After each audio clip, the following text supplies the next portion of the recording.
caught more passes versus the Patriots in the Belichick era, including the playoffs, than Reggie Wayne with 79. Skip, if you were Mr. Wayne, would you have waited for Green Bay? Molly, Stephen A., I would have. And I was very surprised that Reggie Wayne didn't wait at least a day just to let this play out. Just one more day. Now, you know and I know, maybe Belichick put the fear of Belichick in Reggie Wayne and just said, my way or the highway, pal. It's now or never. I don't know. But remember, Reggie Wayne and Aaron Rodgers share an agent in David Dunn. So I'm just guessing that there was some communication going on there. I'm guessing that Aaron Rodgers would have wanted Reggie Wayne. Who wouldn't want Reggie Wayne? Even at age 36, he's just such a good locker room presence. He's so smart. He's so stable, high character, good man, runs great routes. Who wouldn't want that as a quasi-replacement, even at age 36, for Jordy Nelson?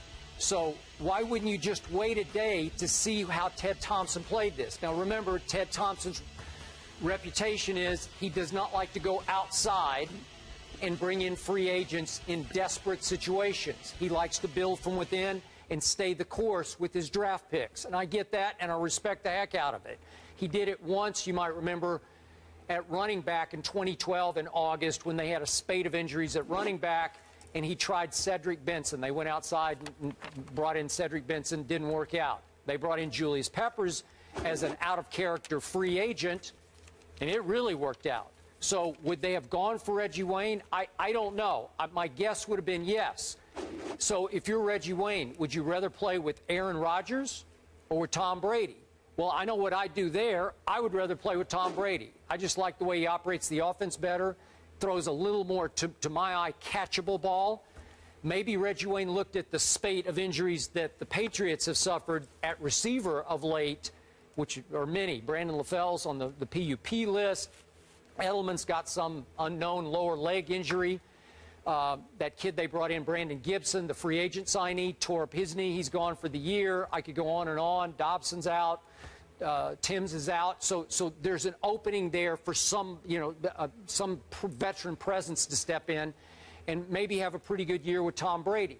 But still, because of the agent connection and the bad man that is Aaron Rodgers, I was surprised he wouldn't wait one day just to let this thing play out and maybe compare and contrast two offers instead of just one from Belichick.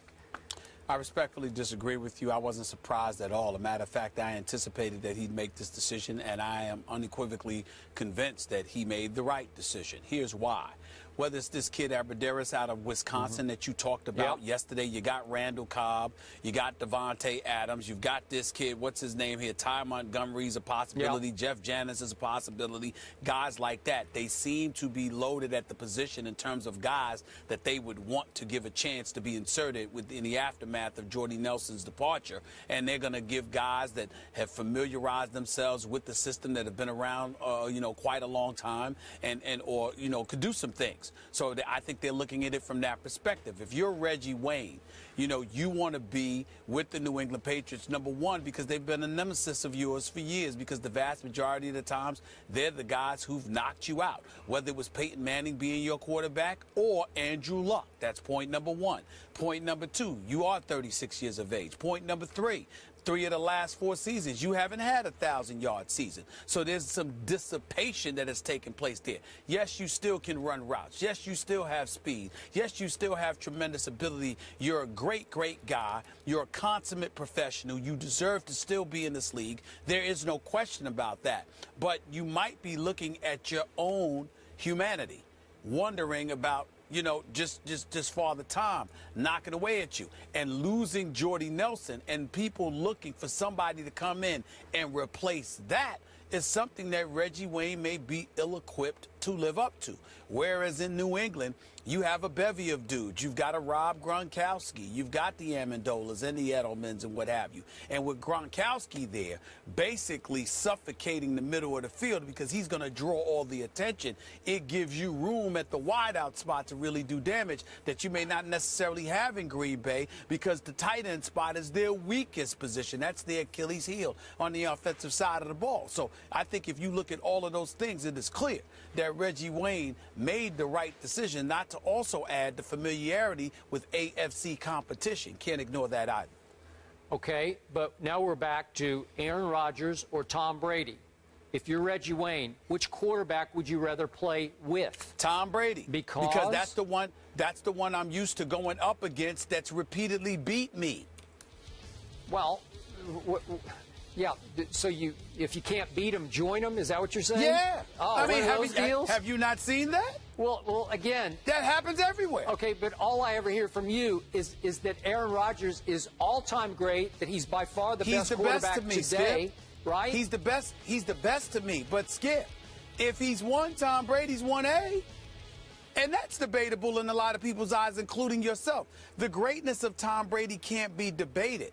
So if you combine that with the fact that this has been my nemesis for the vast majority of my career, playing within the same conference, understanding the greatness of a Bill Belichick and the New England Patriots and what they customarily put out on the field year in and year out, if I'm Reggie Wayne, that's the direction I may want to go in. If I'm Randy Moss, accustomed to playing in the AFC, there was no England, and I'm going by years of playing in Minnesota. If I'm a Des Bryant and I decide that, someday I'm getting out of Dallas and I'm going to be in the AFC. If I'm one of these guys from the NFC, rather, then, of course, I might look at Aaron Rodgers differently than I look at Tom Brady. What's the problem? I don't understand the difficulty in comprehending that. It sounds to me like you're finally coming all the way around on my guy, Tom Brady, and now you've made him a 1A even. You've got 1 and 1A. This is the guy you have. Once again, wait a second. Once again, you're just dishonest to the American you're public. Dishonest. You're just dishonest. Thank God you're not running for election. You'd be out of the race. They'd catch you in your lines. No, I they have would never catch you questioned the greatness of Tom Brady. I've never questioned the greatness of Tom Brady. I just said he ain't Aaron Rodgers. Wait a second. And I stand by that. Can I quote you on he tap dances more than the late, great Gregory Hines? So does Peyton Manning. That doesn't mean they're not great. That just means they tap dance very well. That's all. Oh, so you're talking about off the field, he actually can tap dance. Is that what you're talking about? No. I'm talking about in the pocket. Thank you. Well, you got to remember, Aaron Rodgers doesn't have to tap dance because he actually has the ability to run and scramble. Tom Brady doesn't do that. Peyton Manning doesn't do that. Okay. So they got to tap dance in the pocket. Aaron Rodgers does not have to do that because he has mobile skills that they don't have. Timeout. Is that not true? Is that not true? I think what's true is that you have ridiculed Tom Brady in the past as a dink and dunk artist who tap dances under pressure. The brother is big time. He's just no Aaron Rodgers. No one is. Aaron Rodgers is the best, man. Aaron Rodgers is the best. Okay, so to clarify, Stephen A., you think Wayne shouldn't have waited. He did the right thing playing with Brady. Skip, you would have waited maybe to see. And would you have gone Brady or would you have gone Rodgers? I'm Tom Brady all day. You're Team Brady. I like to catch those easy passes instead of those bullets. We're Team Brady for the dink and dunk right now. Yeah. Speaking of vets getting called up, we love you, Stephen A. Michael Vick hasn't been signed by any team this offseason, but that may change soon. We'll tell you which team is interested after the break. Plus, Hall of Famer Jerome Bettis, a.k.a. The Bus, joining the desk next.